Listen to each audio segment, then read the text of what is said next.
L'économie et le climat, voici les deux grands thèmes abordés lors de ce G20 à Rome. Décision des 20 premières puissances mondiales, la taxation à 15% des multinationales. L'idée, c'est de lutter contre les paradis fiscaux en taxant les entreprises là où elles font des bénéfices, en plus de là où se trouve leur siège social.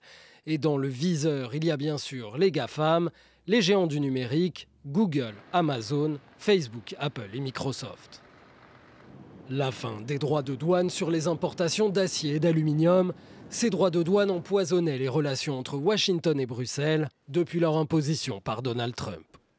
Together, the United States and the European Union are ushering in a new era of transatlantic cooperation that's going to benefit all of our people, both now and I believe in the years to come. La première annonce pour le climat, c'est celle-ci, la fin de l'octroi de financement public pour la construction de centrales à charbon à destination des pays étrangers. En revanche, aucun objectif annoncé pour l'abandon du charbon au niveau national.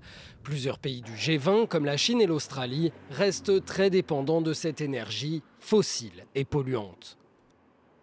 Les membres du G20 ont réaffirmé l'objectif de l'accord de Paris, limiter la hausse des températures à 1,5 degré. Ils y ajoutent cette fois, citation, un objectif qui nécessitera des engagements significatifs de tous les pays.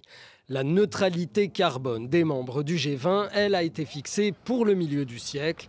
Le sommet n'a donc pas tranché entre les pays qui avancent la date de 2050 et les autres, celle de 2060. En route pour la COP26, le secrétaire général des Nations Unies, Antonio Guterres, a déclaré qu'il quittait le G20 avec des espoirs déçus.